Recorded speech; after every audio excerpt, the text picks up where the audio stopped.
and sugarcane spirits, even more than agave spirits, are like just very wildly. And we just got in a couple like of the craziest sugarcane spirits I've ever tasted that I'm super excited on, and just constantly figuring out, how do I get this in people's glass, and how do I show people this is what rum can be.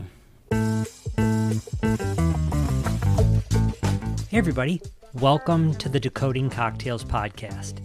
I'm your host, Chris LeBeau. The goal of this show is to understand the inner workings and evolution of mixology, hospitality, and community. As I further my own knowledge of the field, I'm inviting you to join me. You'll hear me interview people from around the industry about their work and beliefs. If you like what you hear, the best way to keep up is to subscribe via the podcast app you use. And if you think others will like this, I invite you to share an episode or write a review. Your words help grow our audience. And you can keep up with the latest news via our newsletter, Cocktail Confidential, or see what we're working on via Instagram. And please reach out. I'd enjoy hearing what you liked, learned, and what else you'd like to see me dig into. So let's get into it. My guest today is Tim Wiggins. He's the co-owner and beverage director of the restaurant and cocktail bar Retreat Gastropub, as well as Yellowbelly, an island-inspired restaurant with a strong rum program, and Lazy Tiger, a cocktail bar that opened during the pandemic in September of 2020. At just 30 years of age, Tim has proven to be innovative and ahead of the curve in the wine and spirits industry. He's received an array of accolades, including a Top 40 Under 40 Tastemaker of 2020 by Wine Enthusiast, and Feast magazine named him as one of 5 innovators shaping the St. Louis culinary scene. Under the helm of Wiggins and his co-owner and business partner, Travis Howard, they've been applauded for their work and investments made in the Central West End neighborhood where their establishments are located. Not only does Tim create inventive cocktails, but he's also focused on delivering an unmatched hospitality experience. Throughout his restaurant and bar concepts, Tim builds up his team, encourages growth and education, and most importantly, has fun. Tim is a proud St. Louisan who works to give back to the community in which he lives and works to provide a healthy and happy place for his son to grow.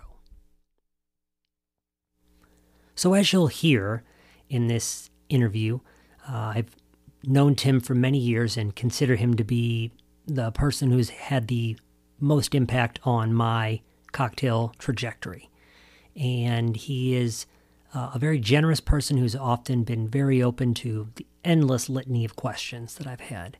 So in this interview, we'll bounce around a little bit, but we start with talking about what we remember to be our first cocktails that we had and that were supposedly quote-unquote crafted. And it's cool to hear him remember that and recount the varying flavors that he encountered in that drink. A couple of the things that I think are worth noting at the outset. We will talk about a tasting flight of spirits that are available at Yellowbelly and Lazy Tiger. And it's all agave spirits, and they're all unaged, so they're all clear spirits. And as Tim will say, that a lot of times when we see something that is aged, we tend to think of that as, okay, might be a sipping spirit versus clear spirits, not necessarily. And that when we encounter that it doesn't just belong in a cocktail, that it can stand on its own. He feels like that's one of the things that with his guests over time, when they discover they really love flights like these, that now you have a new level of permission to pull people in even further into things. One thing that I've talked about quite a bit on the podcast that I first learned about from Tim is Raicilla, which is a spirit not too dissimilar from how mezcal is made. However, there are some nuance in there, and in this you'll hear Tim talk about the array of flavors and aromas that they have discovered inside of Raicilla, and why at times, and I've heard this from a number of people in class too, at times it can actually be very much a preferred spirit over mezcal, because for some people, the smoke that mezcal holds is ultimately just more than they are looking for. The final thing I wanted to touch on, and we'll get to this later in the interview, is I always ask guests, is there anything you want to talk about in the interview? And Tim said, I want to talk about what it takes to build a great team. And you'll hear him mention some things that are just fun. To hear him talk about things as minor as a squeegee, to realize like when he was washing dishes, despite them having had dishwashers who have been at retreat at the time of this interview for 5.5 years, he's like, I discovered the squeegee we had sucked. And so he's like, so I went out and bought one that was, probably 10 times more than the other one. And, Tim talking about how little investments like that can oftentimes make a big difference. But of course, them being on the floor and present, not just hanging out, I own a bar, but participating in every single task imaginable in that in the establishment. And so I just felt that was a pretty powerful thing, because there's the flashy parts of the food and the drinks that come with something like this, but it's really the people, as he will say, that make his establishments go every day. And so with that, I will turn it over to Tim, and I hope you enjoy our discussion.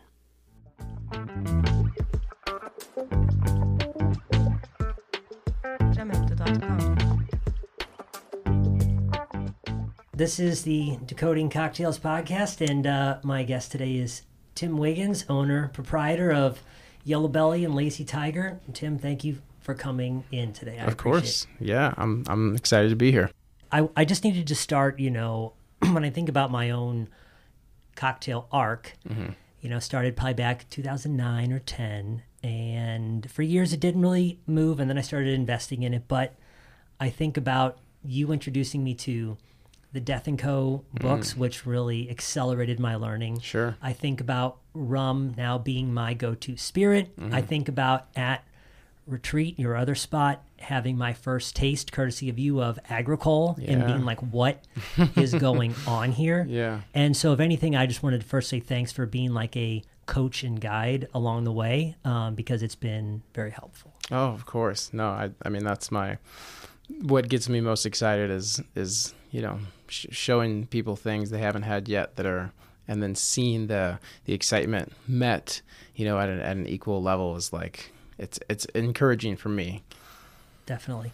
So speaking of that excitement, one of the things I was curious, because I can think about my own, what I think is one of my more Genesis moments, but do you remember, in terms of the first time you kind of experienced a cocktail being crafted? Sometimes we may not remember what the drink is, right. But how you felt, maybe where you were, what do you remember about that at all? I actually do have a pretty vivid memory of my roommate at the time was dating this girl and was, trying to find impressive dates when, we were just 21-year-old kids who, didn't know anything about much of anything. And I, at the time, was working at a restaurant, but just to make money. And we went to taste, and I remember walking in. I remember flushing the toilet. I remember Dave Gredeman and Kyle Mathis and Joel, and seeing these people that I'm now, close friends with, but at the time were like, what the hell is this? It truly was different than anything I'd experienced. And then I had a Last Word cocktail, and I remember tasting it and just this wow moment of what is this, and that moment of whatever this is so intriguing, is so amazing. I need to know more about this. And it was kind of shortly after that, I was asked to move to the whiskey bar and cocktail bar and manage that place, which I was totally ill prepared for or ready for. But at the same time, saying yes to that was still thinking about the taste of that chartreuse, maraschino, gin, lime combination of this magical elixir that I was I need to figure out this magic. Yeah. It's funny that you say that too, because my first moment was really at the original taste. And I don't really remember what I had, but I remember walking in there and it being so small and everybody being so clad. And I remember looking at at the time was a blood and sand cocktail, like seeing things like cherry herring at the time. I was like, what is this? And I just remember the drink world feeling so upside down at that moment. That's when, as I always say, like started to become insufferable to my girlfriend at the time of like, I need to know more about this stuff.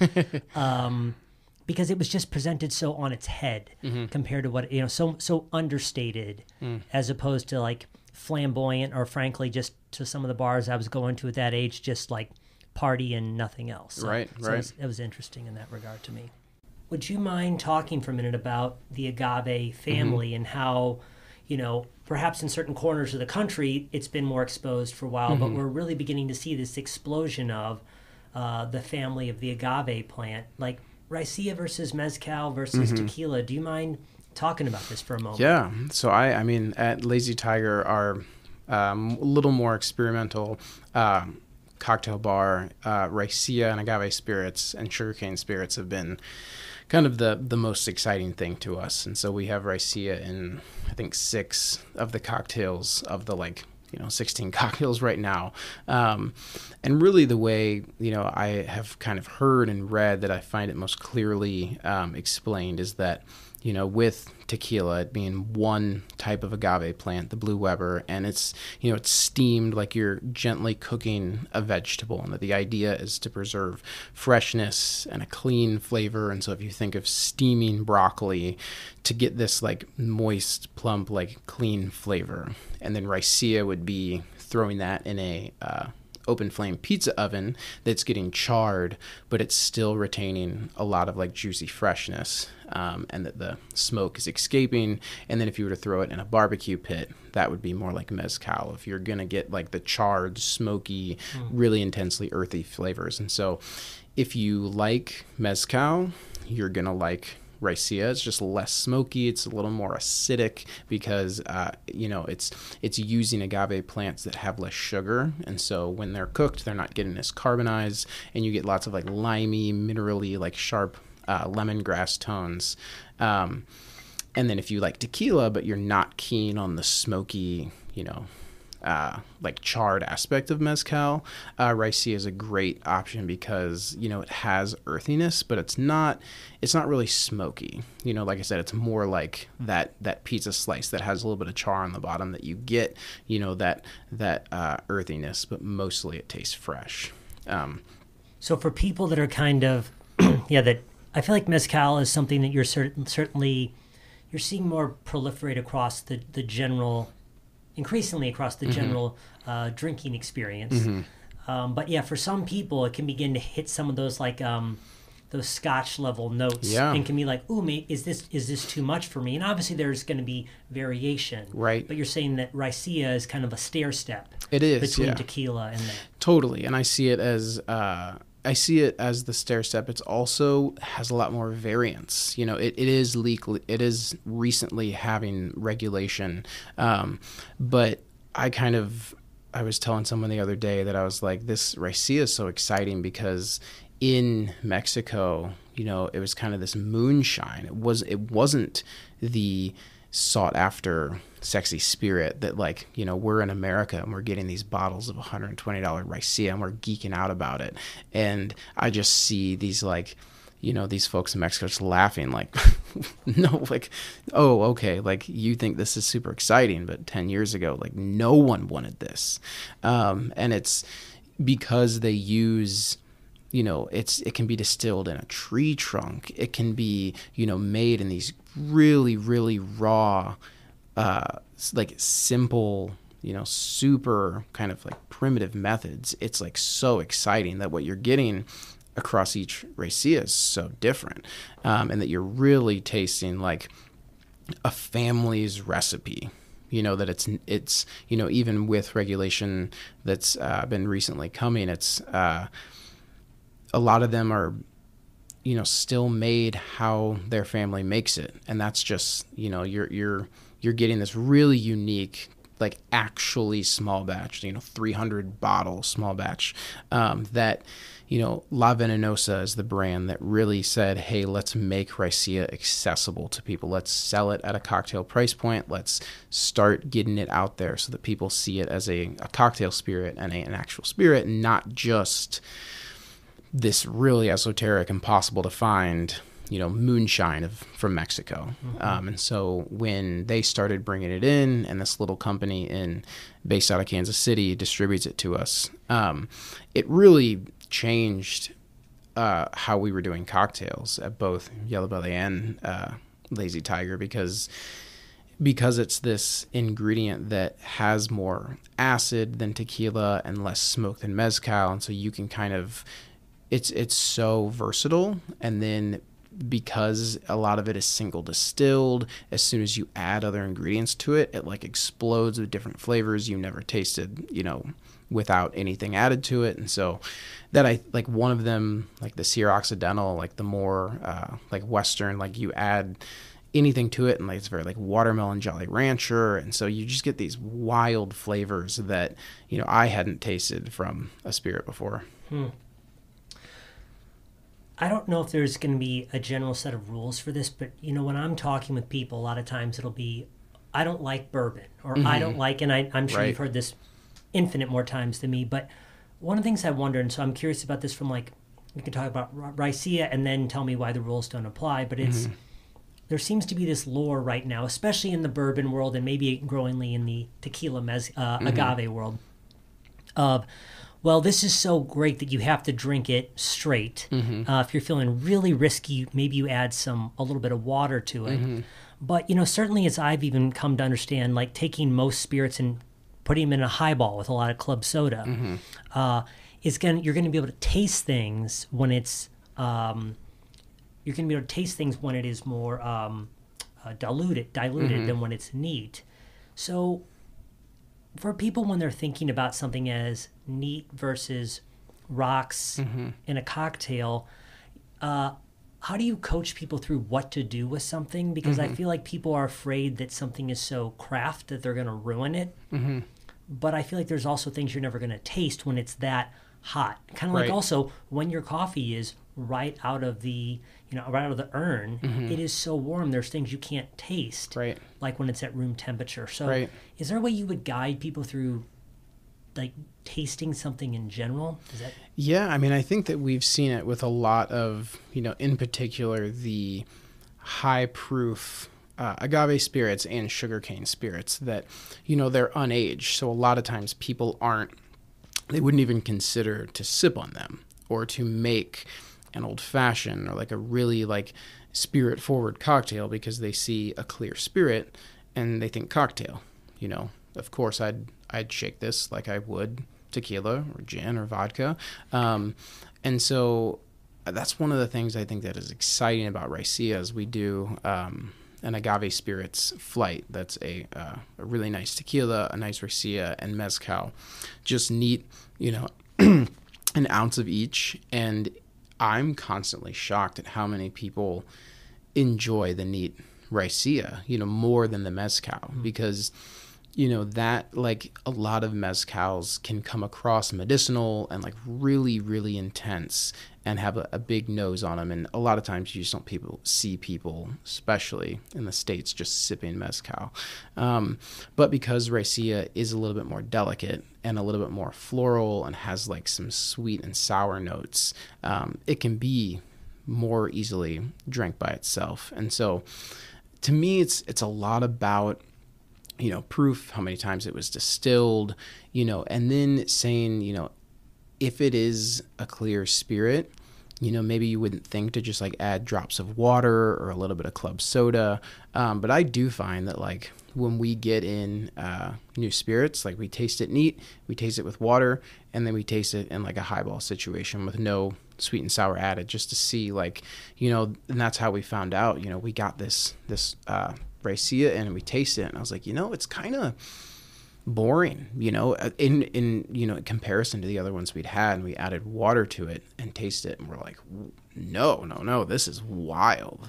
It just was so tight, similar to a wine that just hadn't opened up. And I was like, okay, like this neat by itself isn't as exciting, but then with, an ounce of water in it is insane. And so, then we put it in a Paloma style highball cocktail that as soon as you add, that, as soon as you open it up like that, it's, this huge flavor and big aromatics. And so I think a lot of it is, telling people like, you got to taste these three ways. Like you have to taste it by itself with a little bit of water and then a little bit of sparkling water to really see what you're working with. Okay. Yeah, that's good. And I think it's one of the things that, if anything, I'm always urging people is, sure, if you've bought really, really expensive stuff, maybe when I'm teaching somebody about cocktails, take your expensive stuff and please put it away Right. For the most part. But it's like giving people permission to just play with it a little bit, as opposed to treating every drop as so sacred that you never touch it. Right. Right. To understand what it's best for at Right. that point in time. Yeah, and I love that, when you think of agave spirits, you're like, well, does it make a good margarita? That's what the first thing is. And I'm like, hell yeah, it makes a great margarita. So let's start there. Let's start with the most comfortable, familiar thing you've had. Let's make a Paloma with it. And then we'll work towards, trying it in an old fashioned, trying it just by itself. And I think that, it doesn't have, you wouldn't buy, Macallan 12 and be like, yeah, I love it in the penicillin. You're just like, that would be, seemingly crazy because it has this prestige. But, clear spirits and especially sugarcane and agave spirits just don't have that, like, because no one's buying a $120 bottle of Rice Sea off the shelf, there's not this like, oh, you have to drink it like this. You can only do this with it. So we get to say, we get to make the rules of you can do whatever you want with it, which is more fun. It is cool, and I certainly saw it as well with like rum as well. For so many people, like their knowledge is Captain Morgan, and so you get to, if anything, you give them that first daiquiri, and they're like, okay, wait, I thought I knew what this spirit was. I don't. Why don't you tell me what I'm supposed to do with it now? So that's fun. It is so fun, and sugarcane spirits, even more than agave spirits, are like just very wildly, and we just got in a couple like of the craziest sugarcane spirits I've ever tasted that I'm super excited on, and just constantly figuring out how do I get this in people's glass and how do I show people this is what rum can be, because when they taste it, it's amazing, and it's not this weird, it's not that much different than what they've had. It's just a much better version. Wow. So I saw you write in an interview one time when someone said a thing you wouldn't allow behind the bar ever, and it was bad ice. Mm-hmm. Do you mind breaking down what bad ice is? When, like, how should someone know if they have bad ice? And is there anything that is not great that will suffice? So how would you think about, for the average person at home, understanding if they have bad ice on hand or not? And obviously it's going to be different at Yellowbelly and Lazy Tiger than at home. Right. I think, people at home can't have a freezer that they dedicate to just ice. I understand that. And I think that people don't understand that, like, ice can quote unquote go bad. If it's been in your freezer for more than 45 days, it probably tastes like your freezer to a certain extent. And if you're going to make, a pretty straightforward, simple cocktail with this ice, you're going to taste it. If you let the ice sit out on the counter and melt and then you drink it, it doesn't taste like your tap water. And that is a problem. And I think that can be a test of like, well, how's this ice? Okay, we'll throw a cube in a glass. Wait a second, drink it. If it tastes kind of stale and funky, like, probably need some fresh ice. And so, yeah, I constantly tell people, like, the tough thing about ice, especially at the restaurants, that it just has to be consistent, because all of our recipes and timing is based on the particular types of ice. And so, if you were to say, I usually use cold draft in our ice well, these big cubes, but now we're using hotel ice, or just like the sheet little types of ice. It's going to dilute at a drastically different ratio. And now you're talking about watery, over diluted, not cold enough. Like all these problems happen. And so I just did an event in Kansas City on Friday that, I get there and I'm preparing myself for what type of ice am I going to use? What does this timing look like? And it's hotel ice. It's not, a restaurant. They don't have fancy, expensive ice machines. And so I just have to recalibrate, how much is added, how long it's being stirred, what temperature should I start this cocktail with before I add the ice. And so, yeah, it is a terrifying thing to have your ice machine not working correctly, and it's been more often than not has been the case over the last month. I think Yellowbelly and Retreat's ice machine has gone down twice. And it's this, like, if you run out of a specific spirit or liqueur, or, you can swap, you can be crafty, but that ice machine goes down and I feel helpless. As a general rule, just to make sure, I think I've heard this before, but for anybody, doing this at home, if you have hotel ice, also probably can think of it as the ice you're buying at the grocery store. I've always heard it as you kind of, if you're shaking a cocktail or stirring it, you probably want to add a lot more than you usually would, because you're looking to, because you want to get it chilled quickly, because it's going to be melting fast. Yes. So I would be inclined, if I was doing it, to like fill a shaker pretty heavily with that ice, shake it for a little bit shorter of a time, and then get it out of there. And you're going to want fresh ice if you want it on the rocks, because it's just going to melt a lot faster. I think there's the two ways to look at it. Is either you add more and you do a really short shake, or you add like half the amount you need and you basically know that it's going to all be diluted by the time you're shaking it. Got it. But the fear of adding too much and shaking it for a little bit too long, there's no going back from that. And I always tell people, like, if you're going to do anything, get it under diluted. You can always throw a cube in there, but as soon as it's over diluted, there's nothing you can do. That is a great point.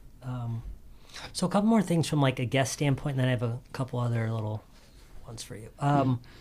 So if a patron is feeling overwhelmed at the restaurant, they're looking at the menu, you guys have a lot of cool things going on, but they're newer to the game.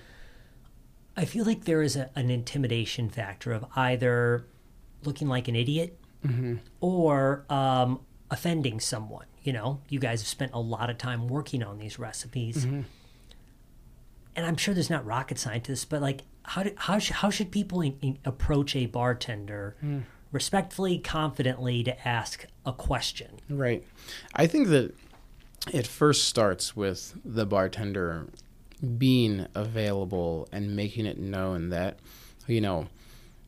I'm here to guide you through this. Like, starting with, can I answer any questions, is different than, can I get you a drink? Because as soon as it's opened up, I find people are like, yeah, I've got 8 questions. And I'm like, that's what I'm here for. I'm excited to answer these questions. Instead of, what can I get you? Oh, well, I kind of have a question, and now it's like, can I ask a question? Instead of like, I'm ready for your questions, and sometimes people are like, oh, we're ready. We're ready. I'm like, well, like, especially right now with this, mask and distancing situation, like, this is kind of all I get is answering your questions.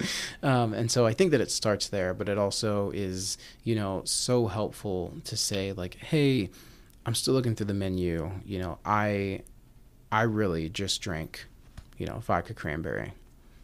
Ultimately that's kind of where I'm working with. And, especially my staffs, we're constantly talking about, like, people are going to know what they like. They're going to know what they don't like. And you need to understand the cocktails on the menu well enough that you can say, okay, well, I have this like cherry lemongrass gimlet that could be reduced to a vodka cranberry if it really had to be, so if you say, I know I like vodka cranberry and I hate bananas. It's like, okay, well, what do you think of gin? It's okay. Okay, well, like, let's try, and I think that saying one thing you like and one thing you hate is it's a ton of information for the bartender, and it should let them, it's you saying, well, what's miso orgeat? it's like, well, we can talk about miso orgeat, but I still don't know if you're going to like it or not, and so I think that really being open with, I don't know what this is going to taste like. What would you relate it to? Is this going to be like a Mai Tai? Is this going to be like this? And a lot of times I love that question because I'm like, no, not at all. Like the fact that you saw this list of ingredients and thought, is this going to be like a Mai Tai, is intriguing to me, because now I want to know, like, oh, okay, like, no, it's not, but I can tell you what is. And now we can have a conversation of like, what made you think this is going to be like that? That's fun. So I think that it comes first from the bartender opening the dialogue, and then also the guests being vulnerable and ready to say, I want a fun cocktail, and I know I like this, and I know I hate this. And the problem is it's risky. It's a lot of trust. I don't do that. I don't go in. I mean, I do it in certain bars that I've been to just to kind of test the staff. But like, I find it terrifying to order something that I really don't know what it's going to taste like. And at this point, I can read the ingredients and have a really, really close idea of what it's going to taste like. But that's 99% of people aren't doing that. And so I find that it's part of the menu construction on my end is that ultimately these need to be dynamic, exciting, and unique. But also 75 to 80% of people need to be able to order anything on the menu and be happy.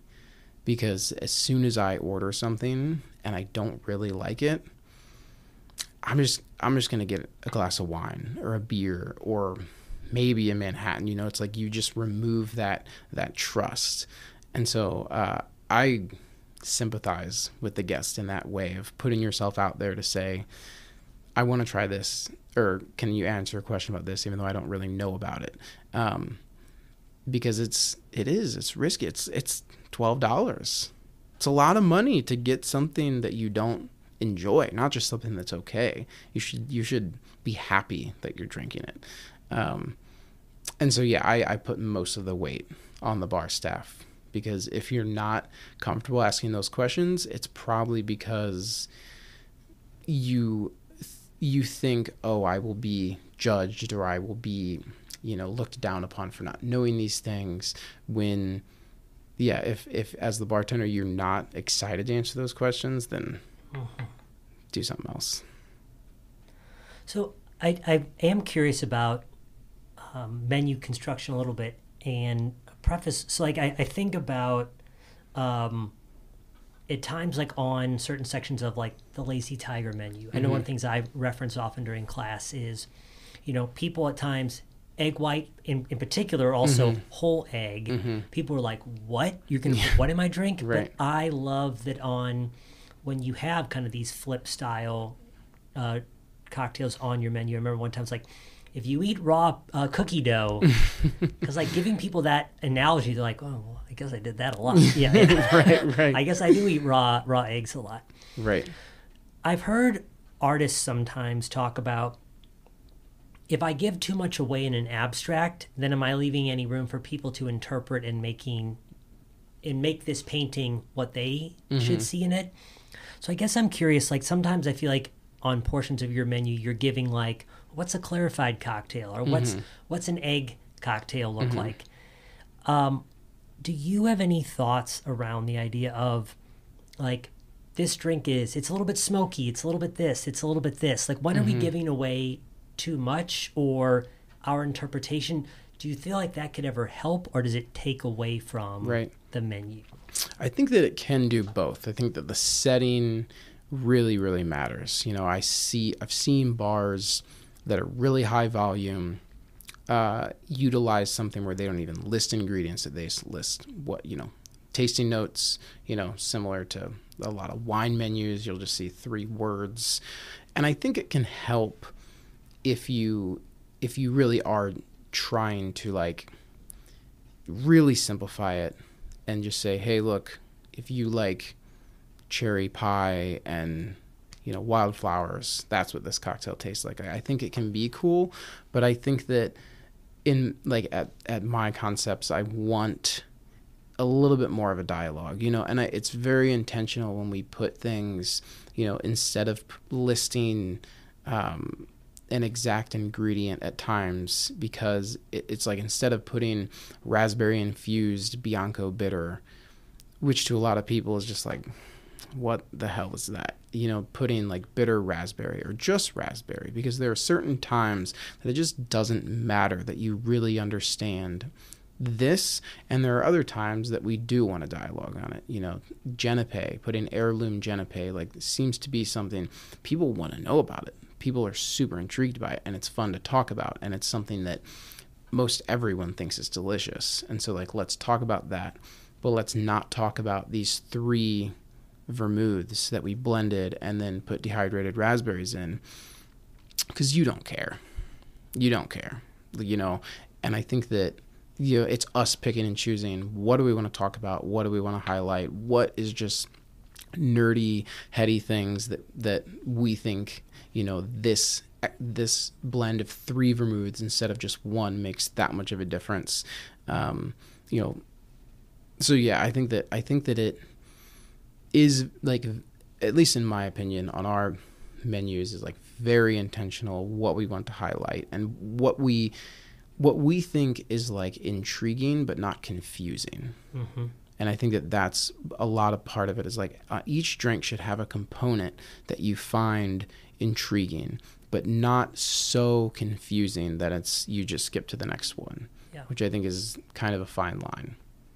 Yeah, and I guess real quick I'll add, having been into your spot, that when, like, looking at something even as simple as like Mai Tai, I'm pretty sure, as opposed to orgeat, which the average person's going to be like, what's that? Mm-hmm. I think you just have almond on there, which, like, you don't need to know, like, we don't need to dissect this word you're not going to know. Right. You need to know there's almond in this drink. So. That's a good example of, also, I look at it and I'm like, this is an allergy concern. Correct. This is something that, it's a word that people don't know how to say. Yep.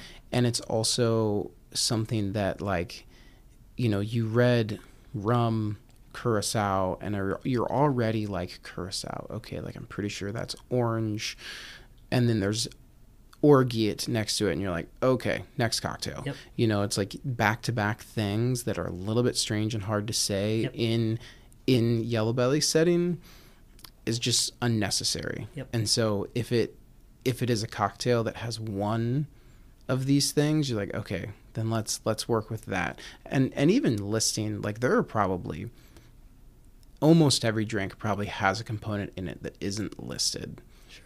Because it's not worth the confusion, or, it's in an amount that mainly provides aromatics or color correction, or something that just isn't worth, Campari is my secret thing, that, like, it may be in a lot of the cocktails, but it's never listed because people will skip over it because they have a negative connotation, when it, like, that's the problem, is people are eliminating choices because they think they know what it's going to taste like, and if you don't list Campari in your Negroni and there's an ounce of it, like, you're being an asshole. But if you put 2.5 of it in a whiskey sour riff just to, like, really kind of correct the sweetness, like, then it's okay.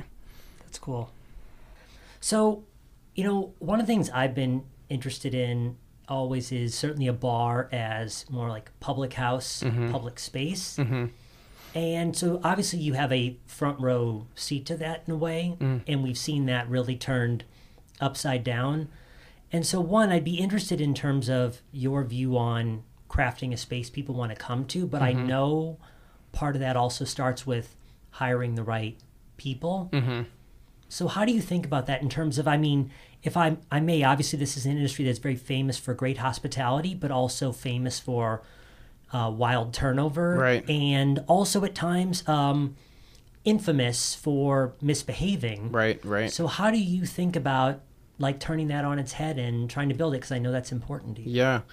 I think that, Travis and I, my business partner, and I both came from an environment that we saw a bit of both. You're in the industry, you see the inevitable behavior and, the kind of lack of professionalism that is just the kind of the norm in the industry of like, this is just what people are doing while they're doing something else, and it's fun, it's social, but there's this, there's not too many people that actually take it seriously enough that, would say, this is my career, this is what I do. And a lot of that is because society looks down on that. And it's like, you're a server, you're a bartender, you're a restaurant manager, like maybe you should go back to school. Maybe, maybe there's something that's, a little more polished. And I think that it makes people, kind of scared to own that career, that job, even at the time. And so a lot of our vision was, creating like the anti-restaurant of like, how do you get professional people acting professionally in a space that is easy to have some drinks while working, to be really, really social and fun with guests. You have this opportunity to be more, to have more fun and to just be more free. There's less structure than, showing up and sitting at a desk. And so it was a lot about finding the personality, because I see each store like has its personality. I know where it lives, I know where it lived, I know what the soundtrack is. And like, to me, it's about like, all right, this entity, and like seeing what it is. And then, all right, how do we match that with personalities that work inside of it? Because to the guest, the personality of the restaurant is so much the personality of the staff. And if you walk in and people are smiling and giving each other high fives and, laughing, you're like, well, this is kind of a fun place. People want to be here. This is this is the vibe. And when you see lots of hands behind the back and stern and straight and, crisp, clean, long aprons, and then you're like, okay, well, now I've got a vibe of what this is. And I hear classical music playing. So I think that there's the staff and the environment like really allows people to like catch the vibe of how should I feel about this space, and how is that comfortable to me or not. And so I think a lot of it was not hiring people who had been in the industry for a long time, because there's a lot of baggage that comes with it, and even if it's just frustration about previous places, and just trying to get away from, okay, well, here's a smart person who's willing to work in the restaurant industry. I will train you and mold you and kind of show you like, hey, this is how we're going to act, and eventually you have a culture of people who don't have bad habits and don't have the trauma from so many of the other restaurants. And so, it's a mix of, you need the experts or the professional bartenders and servers that you can put on the floor and just go, and you don't have to babysit. But more than that, you need the people who are listening and eager to learn, and they come from more of a structured professional background, and so they don't have the propensity to think, well, my last place we were allowed 3 beers while working, like how many am I allowed here? And it's like, okay, like let's just start with a clean slate. And so, but I think it's that as much as, it's from the top down. Like if your owner, your manager, your GM aren't setting the tone that this is a professional space, you cannot ever expect to hold your staff, to the same standards. And so we saw it as, Travis and I, when we opened Retreat, were there sweeping and mopping the floors every day. We weren't having drinks. There wasn't the, it was like, hey, clock out and get out of here. Go to the Arms, go do whatever you need to do. But this space must remain, professional in order for this to like really be sustainable. And so I think a lot of it was, from the top down of, we're going to do it the right way because we want this to last. And this isn't just, we didn't open a restaurant because we want to have a place to drink and show off and, because we think it's cool. It's like, this is our career that that we're taking seriously. It makes me, when you talk about washing the floor, mopping the floor, I remember, and you can hear iterations of this anywhere, but I remember, and we can talk about what he experienced in the kitchen, but Anthony Bourdain saying that, like, I feel like every owner should spend some time washing dishes and whatnot again, and I've seen that in a career pivot myself of when, does a CEO, when are they so locked in the ivory tower? When can they go spend a handful of minutes on the front line to remember what the heck that's like? One, to remember what your people are going through. And second, for them to see you going through that is important in terms of not being above or better than that. Right. Yeah, I think that it so quickly becomes a disconnect between the staff and the management and the ownership. And, it's kind of the double-edged sword of the restaurant industry. I feel like the second I don't know how to optimize the dishwasher's job, the busser's job, the bartender's job, as soon as I can't say, hey, I bought this, I changed this, I moved this, it's making your life easier, faster, better, as soon as I'm that disconnected, like I fear that's when things will start to slip.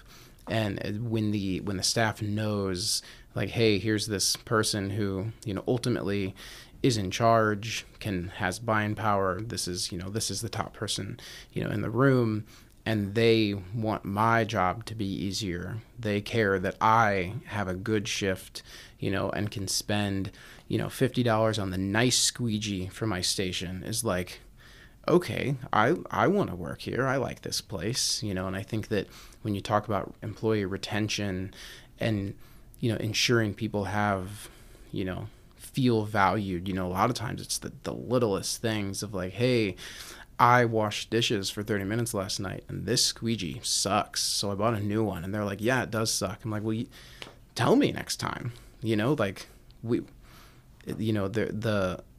whether you came from a place that didn't have nice sponges or squeegees, like, we're not that place. We want everyone to feel like they have the tools and they have, the empowerment to say, hey, I need this. It'd make my job easier. And like, yeah, we'll do that. Like, because, that's why we have 2 dishwashers that have been at retreat for 5.5 years. They were 2 initial hires, both been there for 5.5 years. People lose their mind when they hear that because it's the position that you can never fill for more than 6 months at a time. And a lot of it is, we'll pay you to do a good job. One of them does 1.5 people's work, and so he gets paid 1.5 times what, someone would. And so it's not just about, hey, we're going to throw a couple dollars more per hour. A lot of it is like, the highest people care that I'm here and care that I have, hot water and, the basic things. I'm sure there are many, but top of mind, is there, a drink or ingredient that comes to mind that you've perhaps not only changed your mind, but you've seen change a lot of guests' minds? So when you see like a thing that you're passing all these things across the bar to people, things that often change their mind about a cocktail or an ingredient that makes them want to dive deeper. That's a good point. I think that Genepe is in that. It hits that of it has a fun story. It is a category when most people think it's a liqueur. It is delicious to almost everyone. It's super versatile. I think like what Saint Germain was, Genepe kind of is, now that Saint Germain has kind of a, there's a little bit of like, oh yeah, it's too easy. You can put it in anything. Of course it tastes good. So I think that there are those like, hey, Averna Amaro is one for me that like, it just tastes like reduced Coca-Cola. It's good with almost every spirit and shaken and stirred applications. And it's also such an intro to bitterness that to me, it's one that starts the conversation of like, oh, this is Amaro? Like, I like this. But I tried that Fernet stuff, and I didn't like that. It's like, okay, yeah, let's talk about why you like this and why you don't like that. And I think that in the same way, Rum Agricole has become that of, it's like, hey, what is this? Like, I've never had this flavor. I've definitely never had rum that tastes like this. I've never had a daiquiri that tastes like this. Like, this is, a delicious but very intriguing profile. So I think about the things that I use as my kind of secret weapon to be like, you may if as soon as you think you're going to hate it and you love it, now we're having a conversation. And I think gin, too many people drank a handle of terrible gin in college. And so the thought of, oh, I don't want this. This is going to taste like pine trees and, vomit. And it's like, okay, well, let's work you towards liking this. And so working with some of the new American gins, especially that are not super resiny and juniper forward, like the new Leatherby grapefruit gin is a cool example of like, let's put something in your glass that really starts this conversation about, whoa, I thought I hated this, but like this is delicious. I've got a buddy who's 20 years post college and one bad tequila night, and I can't.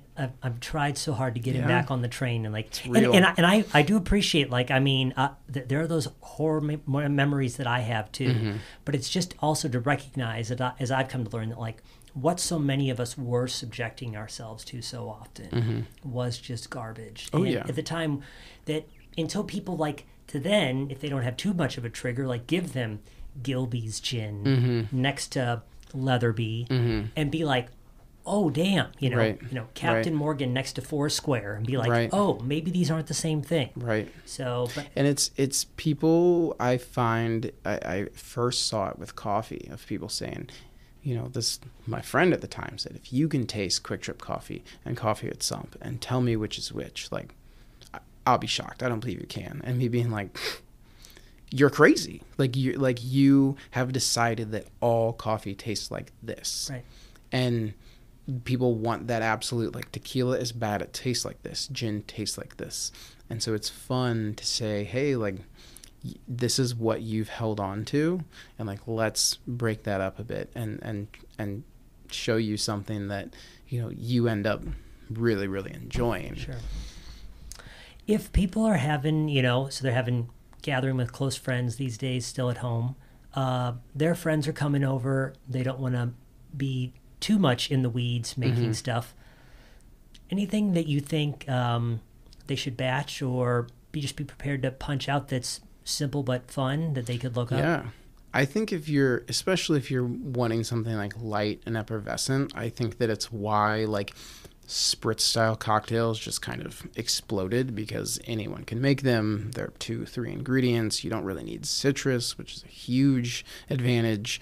And I think that the batching or combining things in equal proportions is just like easy for people to say, like, buy a bottle of Aperol, buy a bottle of Cappelletti, pour them in the same container, add that to sparkling wine, maybe throw an orange wedge on it, and you have a super delicious cocktail. And so I always recommend do something with sparkling wine that's potentially even spirit free. You can drink way more of it. Yep. The balance is way less important. 3 ounces in bubbles, 1 ounce in bubbles, it all tastes good. It's never tasting too boozy or too hot. And also everyone loves it. You hate vodka, you hate gin, you hate whiskey. Well, none of that's there. It's just like, it's, fortified and or liqueurs and sparkling wine. And so I highly recommend that. I also find that the old-fashioned Manhattan, Negroni, if you're down for the bitterness, are so easy to batch. And even just 2 bottles of vermouth, 2 bottles of whiskey, 1 bottle of vermouth, some bitters, put it in a Cambro, and put it in an iced tea jug in the fridge and pour it over ice, and like it's perfect every single time. And so part of the class I was doing on Friday in Kansas City was kind of trying to demystify and simplify, like, this is how you should make your simple syrup. Use the scale, use water at this temperature, and then batch it into your whiskey and make your old fashioned. Keep it in the fridge, pour it over ice, like, make your life easier. And to the guest that comes over, that you just pour old fashioned in their glass and give them a little orange, it's magical. It's amazing. And because people don't think that it's possible to, spend 20 minutes and then you have a month and a half worth of cocktails to have. I mean, I I can't stand making cocktails at the house. It's the last thing I want to do. And so I constantly find myself, I'm like, but I will batch some and then keep it in the fridge, and or make a lime cordial with sugar and lime juice. And then if I want a margarita or a gimlet or something, like, I have a fairly shelf-stable thing that I can use. Because if I want a cocktail, I want it now. I don't want to spend the time, fussing around with it and spending 30 minutes to make it. Yeah. Yep. Yeah, I feel like that's certainly one of the other things I encounter a lot is just people are often looking for an additional riff, or they want to take it up a notch. And I'm like, that's fine, do you? But I feel like at times you're just putting more, inertia between yourself and actually getting it done. Or you find something elaborate to do, and it was cool once, and the next time you're like, well, that was too much work. Right. And the classics are, they rarely disappoint and blow it out of the water whenever you want, but it's like, fall back on this because it's easy, and a lot of times, a lot of times good enough is frankly good enough. Yeah. So. And be obsessed with making that margarita perfect instead of making a cocktail that's never existed before. Because they're classic for a reason. They are what they are for good reason. And you can find that using Aperol in your margarita you love, like, that's great. And you can have your own riffs, but when you feel like you've perfected those classic cocktails, there can feel more a sense of accomplishment than, well, I put this in this because I wanted to, and like, it tastes pretty good. So that's how I do it now, because everyone loves to have what they do, their margarita. And so I always tell people, I'm like, get the ingredients and mess around with your proportions a little bit, mess around with how long you shake it, or, put a grapefruit peel in it when you shake it, do that, but don't buy a whole bottle of something and start putting it in everything. Yeah. My final comment on that would just be, I feel like people want to run out and have to then buy another $30 or $40 bottle of something, and it just feels like where people just end up with this melange of stuff that they never use. And to your point, like, you want to add grapefruit liqueur, why not a grapefruit peel instead? Like, get a little bit of essence in there, like, way cheaper and easier. So, exactly. Anything else we didn't get to today that you want to talk about at all? Oh man, I don't know. I feel like this was great. I feel like we talked about a lot of good things. We've been like, the pivot during COVID, and now kind of like the pivot back to more normality is kind of what we're going through. And I think that the only thing I am constantly telling people is that in the chaos and the uncertainty and the awfulness that is currently happening, there are so many things that we were able to change and look at and streamline and maximize in restaurants. And I think that the restaurants you see thriving and existing right now are because they pivoted and made, the adjustments. I think about, growing up playing baseball and hearing my brother, who was my coach, is just like constantly, like, it's a game of adjustments. Like, you're just constantly evaluating and adjusting. And I think that it's exactly true about, the restaurant and bar industry. If you're just, the day that you think what you're doing today will work a month from now, is the day you start slipping. It's every single day you're looking at how do we make things faster, better, smarter, more perfect for the guests. And so, I think just for the general public to kind of know that, the restaurants you see open today are made some savvy and smart pivots and choices. And I think that, it's wise to have grace and understanding with a restaurant that had 30 items and now has 15, because, maybe your favorite thing is harder to get or is closed 2 days a week.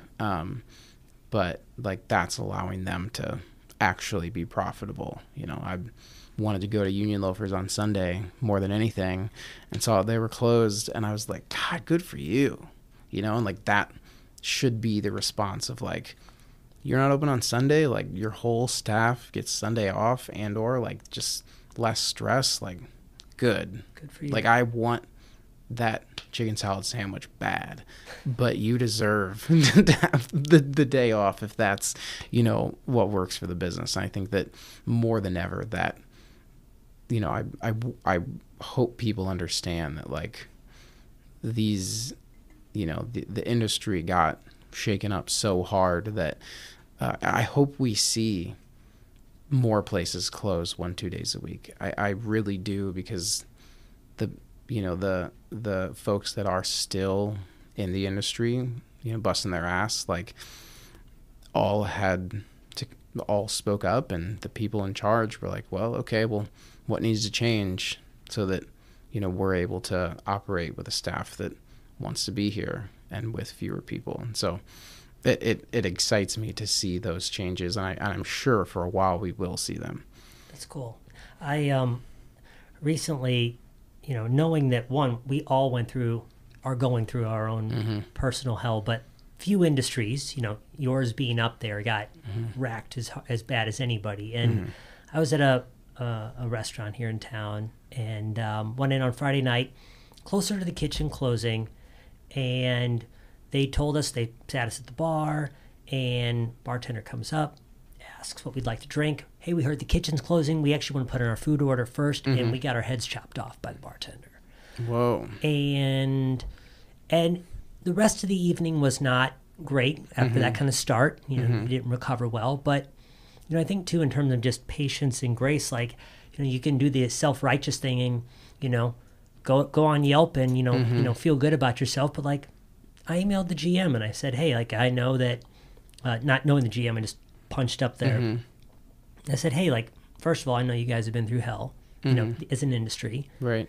This happened. I'm not angry, but I feel like you should know. Right. And, I feel like us all, like, as we learn how to move going forward, but also just, try to give each other a little bit of patience, as opposed to, why can't you make this perfect for me all the time? Right. Well, what do you think might have happened to that person, the past day or two, Right. Are they worried about rent or whatever? So, I think in terms of also like quality of life, to your point in the industry, people used to working all the time, maybe not getting paid a ton, and just never having time off for themselves. Right. Yeah, it is. It's such it's a strange thing, because you, as the guest, are a paying guest who chose this establishment out of hundreds, and it's unacceptable and awful to have that experience. But it is also, yes, so much perspective and requires a lot of humility to say, like, well, shit, I'm hungry, but like you had a way worse night than I had. And like, what's going on that would cause this? It doesn't mean I am going to go back there, and that's what I always tell people. I'm like, before you write the bad review or, want to demand a manager, like, the most powerful thing you can do is just not go back and tell the people that you recommend, like, hey, like, this was the experience I had, that, and that's way more powerful than a Yelp review. That's way, it's like your experience that you communicate to your friends, that's the thing that I fear most. I'm like, the people that I want in aren't writing Yelp reviews. They're not writing Google reviews, but what they are doing is they're telling their friends, I went to this place, it was awesome. Or I went to this place, we can't wait to go back. Or they're saying, I went to this place, it was okay. Rather go to Louis.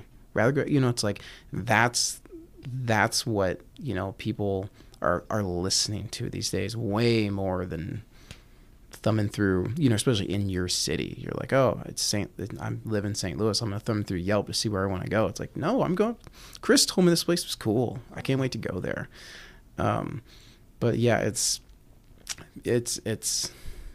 real. And we luckily, like, the reason we are surviving and thriving is because our staff is unbelievable, and I could not stress that more. Of like, we 100% rely every single day on the 80 to 90 people that we have employed that just like, they make it happen. And they I'd like to think that, they're not having that outburst of frustration with a guest, but at the same time, I'm like, but if they did, I'd understand, not remotely condoning it, but I'm like, when you get there at 8:30 and are prepping up a kitchen as the GM and then have to switch over and work this and then have to come back and do this until close because no one can work, you don't have staff, like it's never been more draining than it is. And now we're dealing with,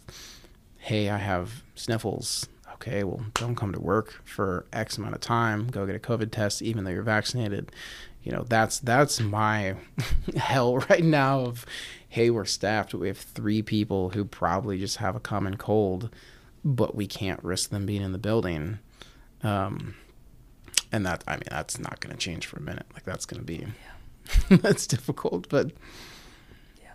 Well, thank you to you and your team and communally to the industry for persevering or whatever we're trying to do, because God, it is tense. And thank you. We love it. Yeah. I mean, that's the honest truth. Is like, that's when talking to the staff, it's like, this is tough. It hasn't really been as tough as it is, but like, the people who are still in it, still doing it, like, love it. And that is, unfortunately for my wife and certain people's families, we love it. Well, thanks for coming in today, Tim. I appreciate it a lot. Thank you, Chris. It was great. Hey, everybody. Thanks for listening. If you liked the interview, the transcript and show notes are located at decodingcocktails.com/podcast. The Decoding Cocktails podcast is produced by Chris Bay and myself, Chris LeBeau. Subscribe to avoid missing an episode, and if you think this is good stuff, share it with a friend or review us on your listening platform. And check out our newsletter, Cocktail Confidential. Remember, the best way to get better at mixology is to practice. And the best way to do that is in the company of friends and family. Happy cocktailing, everybody.